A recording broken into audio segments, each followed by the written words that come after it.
All right, guys, what's going on? Welcome back to the Everything College Football Podcast. Today, me and Nick will be doing a preview and prediction for USC versus UCLA. Big-time matchup in the Pac-12. This one will be at the Rose Bowl in Pasadena, 8 p.m. Eastern Time on Fox. 2.5-point line currently in favor of the Trojans, and a big over-under of 73.5. This series all-time, USC 49-33 and 7 ties historically. UCLA won last year. 62-33. Kicking things off, this USC offense, Nick. It's been pretty much everything we imagined it would be coming into the season with all these transfers and Lincoln Riley. 42.4 points per game. Caleb Williams has been quite flawless. 64% completion percentage. 3,000 yards, 31 touchdowns, only 2 interceptions. He had one of those this past Friday against Colorado. 283 yards rushing and 6 touchdowns for him. This is a phenomenal passing attack. It's one that, you look at a team like Georgia that may await them in the playoffs. This is one team that can give anybody problems with how deep they are. Jordan Addison, he's back and healthy, 587 yards, 7 touchdowns for him. Mario Williams hasn't really played much the last 3 games. He's day-to-day. But regardless, this is a team that's had 5 different receivers hit 100-plus yards in a game this year. You look at Brendan Rice, who got heavily involved against Colorado. Taj Washington has some deep speed. This is a very versatile offense, but mainly because of this passing game and how efficient Caleb Williams has been. I also want to know how good he is in the pocket. He's like a magician. He just seems so cool, very relaxed, has no problem evading pressure. This USC passing attack, Nick, pretty flawless as they go into Pasadena to face the Bruins. When Lincoln Riley arrived in LA, there was a lot of talk about who he was grabbing in the portal, and he got the biggest fish in the portal for me with Jordan Addison. Addison's having a good season despite his injuries, the 40 catches, 587 yards, and the 7 touchdowns. He's just one of the key players. And what is really, truly a dynamic offense for this USC Trojans. We knew they were going to air the ball out. We knew Lincoln Riley was going to try and be creative with this offense, considering the talent he has with Caleb Williams, who came over from Oklahoma. This offense, top to bottom, has been fantastic this year. The running game's also not been terrible. They've been able to balance the attack, which I think is the key for USC here. You got to have a balanced attack. Yes, they can air it out, but they certainly have some potential on the ground as well. Overall, this offense has been absolute dynamite this year. A lot of guys getting involved. Washington, Williams, Addison, all have nearly 500 yards receiving. Williams is just below that, but Washington and Addison both over 500 yards receiving. They have a share of touchdowns. Brendan Rice is a guy that's a very, very slept-on guy for this USC team, 336 yards receiving for him, plus the 2 touchdowns on 26 grabs. Kyle Ford, another guy that's having a quietly good season. I love this offense top to bottom. I think there's so much talent here. Caleb Williams, he's kept himself confident, kept himself under control. 31 touchdowns to 2 interceptions is certainly a good ratio. One of the best in the country, and over 3,000 yards already. This offense is fantastic and just as good as we thought it would be. Looking at this USC rushing attack as well, though, 182.5 yards per game. Travis Dye out for the year. A terrible-looking knee injury. 884 yards and 9 touchdowns of production, over 6 yards per touch. And he's also a phenomenal leader for them, so that's a big-time loss. We'll see, what happens with this USC offense, because they're very deep at the skill positions, running back included, but they're a little thin now. They came into the year with about 4 options that could battle for that number 1 spot. Darwin Barlow, he's been out for a while. He might actually be back and healthy, but I don't believe so. He's not been very involved this year anyways. It's really up to Austin Jones or Relic Brown, a true freshman and a Stanford transfer. Jones, 335 yards, 3 touchdowns, a reliable producer, but he's not really a runner that has that same pop as Dye. Relic Brown, he has very good speed. He's very quick, 5'8", 185. So I think that Brown, he's going to get involved heavily here. But depth at running back's not looking great at this moment in time for this football team. You do look at some of those other receivers, like you said, Kyle Ford, Michael Jackson's been getting involved a good bit. They're very versatile. They're very deep. The offensive line's been much improved this year. More importantly, the turnover margin for this football team, they've only given it away 3 times in 10 games. That's absolutely ridiculous numbers. That's a big part of this offense, this football team. They have not given it away. They do not give their opponents very many opportunities. And USC, up top to bottom, pretty good offense. You look at UCLA, Dorian Thompson-Robinson, he's been around a long time, 71% completion rate this year, almost 2,400 yards through the air, 463 rushing with 7 touchdowns, 20 passing touchdowns, 4 picks. And he's also been just as efficient, if not maybe more efficient. The big thing about UCLA is this vertical running game. I think they have a pretty good matchup here against USC defense that's given up a lot of yards against the run this year, 1,145 yards and 13 touchdowns for Zach Charbonnet. This is also an offensive line that's really progressed this season, and they've, I think, improved a good bit in terms of physicality this year, and that's, I think, one area that Trojans could certainly struggle in, so that's something to watch.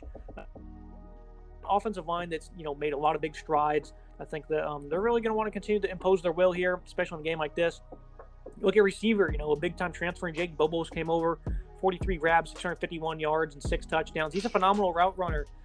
This is not a very deep receiving core, though. You have Bobo and then Kazmir Allen, who has also 43 receptions, but half the yards. He only averages 7.7 yards per reception.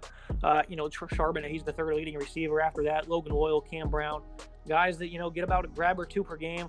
Michael Ezeki at tight end, he's a big body, he can hit you down the seam. Running back, I think this is a guy got more touches throughout the year. He's been they like to use Kazmir Allen also as a runner. Overall, Nick, this is a really good offense. They average almost 40 points per game, but they're nowhere near as deep. This is one of the more in terms of depth. They don't really have that here nationwide. Rather, they don't really have that much depth. Compared to some of these other teams. It's really 2 running backs and 2 wide receivers they have, and then DTR carrying the load. Obviously, it's not been too much of a concern because they've been putting up numbers this year. But if you're in a shootout here, fresh bodies could maybe become a concern for the Bruins. Are you worried? Certainly is a possibility to worry. We saw this past weekend against Arizona, where they only scored 28 points in a losing effort to the Bears. Is it Bears or Wildcats? Wildcats. I was right. In a losing effort to the Wildcats, it's a tough for this UCLA offense. I think DTR is having a great season. I highlighted him early on when we did our Pac-12 previews. I thought he was gonna have a solid season. Just I like the experience he has with him. 71% completion percentage, the 20 touchdowns to 4 interceptions. Having a solid season, certainly helping that he's putting up a ton of points. Also, he's a dynamic runner, 463 yards on the ground plus the 7 touchdowns. Zach Charbonnet is, he's having a great season, over 1,000 yards on the ground already, plus the 13 touchdowns for him. He's really kind of coming to his own. Great runner here, powerful, speedy guy. I love what. He's a very underrated back. Doesn't have a lot of touchdowns, 62 on the year. But if they need him to come in a third down situation, Keegan Jones is certainly there to potentially help with that. I like what he provides, sort of a balance to this rushing attack. Jake Bobo is exactly kind of what we thought he was going to be when he got out west. 651 receiving yards from the 6 touchdowns. Allen as well. Another quiet season. Doesn't really have a whole lot of scores. Only has 1 touch in the year, but 331 receiving yards for him. I like the balance there on this offense. This offense puts up a ton of points, but you're very right about the depth, right? There isn't a whole lot of depth on the running back core and certainly in the wide receiving core. When you get past Allen and Bobo, kind of drops off, Logan Loya, Cam Brown. These guys, they're just not really what you expect to see on a high-fly offense like this. I think they're going to struggle to keep up with USC on Saturday, but I certainly think this UCLA offense is performing to the levels that a lot of expected to, and they're producing on the field. Now we got the USC catching up with. This is a interesting unit. Eric Gentry, they hope to have him back. He's missed the last 3, 52 tackles for them. You look at this run defense, they've only allowed 141 yards per game, only 200 yards, or more than 200 yards only once this season. And I think they've probably progressed a good bit, but I do think this is probably a bad matchup for him against this physical offensive line with 2 really impressive runners in DTR and Charbonnet. They held Utah in check, 138 yards there. They did allow 4 rushing touchdowns, but they didn't really get ate up on the ground like that. They were ahead for most of that game. But the last couple of weeks, this run defense has really taken some strides. USC's defense, other than that Utah game, for the most part, they've been really good in second halves of games this year. Can't say the same will happen here because I'm really not sure. Shane Lee, a team captain, he's in tackles from him. Mekhi Blackman at corner. This is another transfer coming over from Colorado. It's been really good for them. Back in Kalen Bullock. And then the leader on this defense, Tuapolo, 32 tackles, 17.5 TFL, 11 2 forced fumbles. He's on his way to winning the Defensive Player of the Year in the conference. They'd be in a lot of trouble without him. He's coming off a phenomenal effort against Colorado where he just continued to make great plays. He had a forced fumble, he had a pass breakup, a number of sacks in that game, 2.5 of them. Tuapolo, he is ridiculous, Nick. This defense is interesting because I think there's a lot of great individual talent on here, but get these guys in sync. Coming into the year, one thing that we talked about was how these guys need to learn how to play football again. I do think you're certainly seeing that at times on a week-to-week basis. One thing they do, they're very resilient. They're really good in the red zone. They force a lot of turnovers. They have 15 interceptions. Bullock leads the way with 4 of them. And, that's not a fluke either. They had 4 picks against Oregon State and a 3-point win on the road there. These guys really seem to turn up when they need to. They've had a pick and they've had exactly 1 pick in 3 games. There's a lot of individual defense. They do give up a lot. 3 touchdowns and 150 yards. So I think it was Dorian Singer a couple weeks ago in Arizona. They had 380 passing yards. California had 400 plus passing yards. Not great. They were very good against Colorado. One of the worst offenses though this past week. They looked great against Washington State, a phenomenal offense back on. I think they did pretty well against a variety of different offenses, but it seems to be week to week. You don't know what you're going on the road here. I'm not really worried about the environment, but I'm not sure how to feel about this matchup, Nick. I would say it's a bad one, but you never know with this unit considering how they've played this year. It certainly is possible this is a bad matchup, but this defense is certainly exceeding the expectations I had for this USC defense when we started the season. I look at a guy like McKay Blackman, 41 total tackles from 10 pass breakups, 2 interceptions. The turnover ratio for this team, very positive turnover ratio. This team's constantly getting interceptions. I love what they can do on defense. Bullock with the 4 interceptions leading the way, but a lot of guys, I'm looking at the list here, 1, 2, 3, 4, 5, 6, 7, 8, 9, 10 different guys have interceptions so far this season. Shane Lee, who's leading the team in tackles with the 56 tackles, has an interception. Max Williams just behind him with the 55 tackles, has 2 interceptions as well. This defense, I love the balance here. These guys in the secondary, these guys in the front 7 are all producing a lot of tackles towards the top. Eric Gentry's been missing a couple games. He still has 52 total tackles in the season, good for 3rd on the team. You look at Thule's stats with the 11.5 sacks, impressive numbers, certainly producing. 4.5 sacks for him on the season. Tyrone Talane has 4 as well. So this team can certainly get after the quarterback, and that's the key for me on Saturday. You got to put pressure on DTR, try to make him make plays, make him uncomfortable, flush him out of the pocket. I think it's a real opportunity for success for USC. I think just containing the vertical running game will be more important than that. But this defense playmaking, 8th nationally in sacks.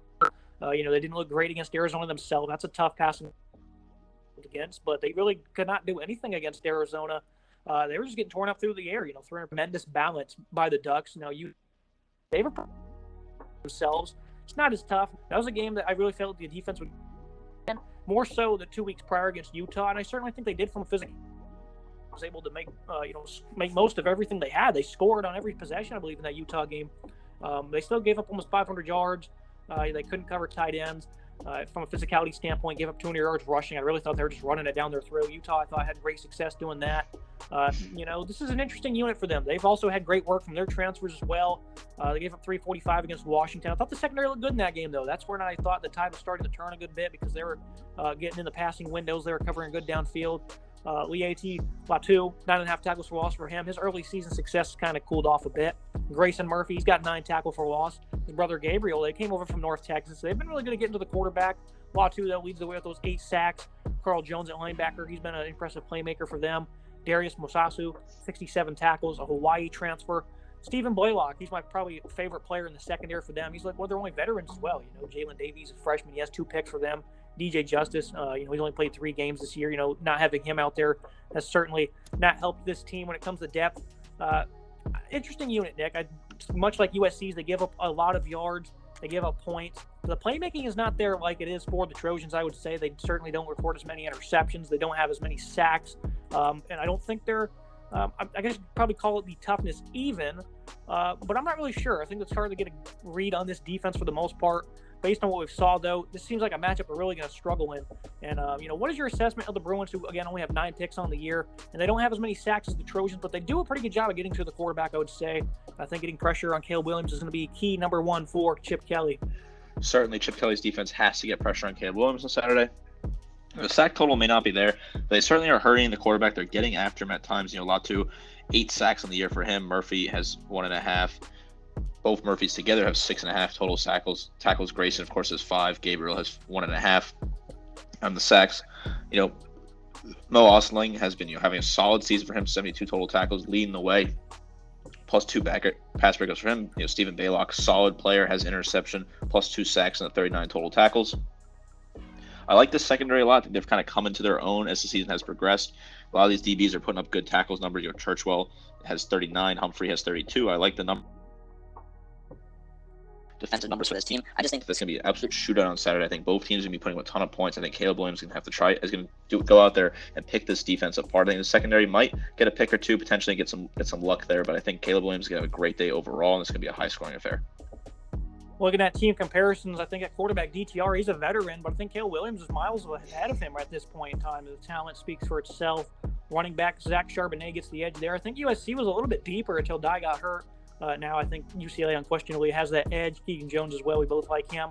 Wide receiver, pretty unanimous. USC, one of the top receiving corps in the country, and there's pretty much only 2 guys that catch the ball for UCLA, Allen and Bobo. Offensive line-wise, I'm going to give UCLA the edge there. In terms of sacks allowed, USC's been, very well progressed. They don't have as many negative plays, but a lot of that is because of Caleb Williams. Him being a magician, probably cut that number in half of what it probably should be. And I've liked the physicality from the UCLA offensive line. You know, I think it certainly got exposed a good bit against Oregon and whatnot, but they've, you know, I think they were actually really good against Utah though as well. So they don't give up a lot of pressure. They don't give up a lot of tackles for loss. Looking at the defensive side of the ball, I'm going to give the defensive line edge to USC because of Tua Apatu, a linebacker. I'm going to lean UCLA. And in the secondary, I'm going to go with the Trojans. They just have a lot more ball hawks. And I think they're overall probably better in the secondary than UCLA is. Not a polished unit by any means, but the playmaking is certainly evident, and it has to be respected. You know, Nick, looking at the team comparisons, what are your thoughts on what was said? Do you have any disagreements? Personally, for me, the only disagreement I could see is potentially the secondary. I just think some of the talent and some of the tackling ability from this USC secondary would put them a little bit ahead for me. I know they don't have as many picks as USC, but the UCLA secondary is solid. I think they've shown that they're really improving, and they're having good games, you know, week in, week out. I like this secondary a lot. I think I picked them over the USC, but otherwise, the rest of the matchups, I think, are pretty good comparisons here. You know, running back, I think it's very obvious. If Travis Dye had not got hurt, I think that could be a different conversation. Yeah, neither secondary is exactly flawless. I mean, UCLA does allow 66% completion rate. You know, I can totally understand going with them over USC, though. I mean, it's kind of hard to talk greatly about secondaries that are very, it's just hard to say, hard to find consistency. Like against Washington, they looked really good, but they're also gave up almost 400 yards in that game, and late in that contest, they're the boat, it seemed like. So looking at final thoughts and the key to this game, I'm a USC fan, so no pick for me. Biggest key to the game, I think, for the Trojans is just continuing that vertical running game. DTR and Zach Charbonnet on the edge. I mean, plenty of speed, plenty of elusiveness. That's one area that can really carve you up. That's going to really make this defensive line tired, and it's also going to make this secondary not make plays like they can. 15 interceptions. They force turnovers, and if they're getting carved up on the ground, they're not going to look to throw it through the air. So I think that's a big key for USC. UCLA, I mean, get pressure on Caleb Williams, but get home. That's one problem. He can really hurt you. That's what he's been doing to opponents all year long, is not being able to get him on the ground, or even getting his passing windows. And that's one thing that's really been to USC's benefit, is the opponent's inability to do that. And I think just for the most part, they have to run their offense, showcase a little bit of balance, and that's the key to the victory for UCLA. Again, not making a prediction. Nick, how do you feel? Do you think USC is going to go into the Rose Bowl and win this one, or do you think the Bruins have it and they'll be punching their ticket to Las Vegas? I do not expect the home environment to rattle USC too much in this one. I'm very excited to see what kind of turnout we see in the Rose Bowl, because you don't really see a heavy crowd in there, but I think this game, it means a lot. So I'm very excited to see how this one goes. What's your prediction? I actually think that the USC will show out pretty well and have a decent fan contingent inside the Rose Bowl. I think they're going to have a lot of fans show up. So personally for me, I'm going to take USC 45-40. I think they just have too much talent on offense at this point. I just think, Caleb Williams is so creative with his feet, so creative through the air. When you have a guy like Jordan Addison you can throw to, as well as the other options they have in the wide receiving core with Taj Washington, I think that this offense is just going to put up a lot of points. It's going to be an absolute shootout here. I think the defense is going to struggle to get off the field, and I think both of them are going to tire themselves out throughout the game. But I'm going to take USC to win a shootout 45-40. This is going to be a great one to watch. Battle for the victory bell in Pasadena. It's definitely going to be exciting. A fighting shot at the playoffs. UCLA looking to play spoiler, so this should be a fun one. As always, Nick, I appreciate you joining me. Yeah, thank you so much. Looking forward to this Pac-12 battle. First time in a while that we seem to have a Pac-12 matchup, top 15 ranked teams, that really has a lot of meaning for the conference. We'll see if UCLA falls outside of the top 15. I expect they likely will, but ranked matchup nonetheless. Make sure you guys like, comment, subscribe. See you next time.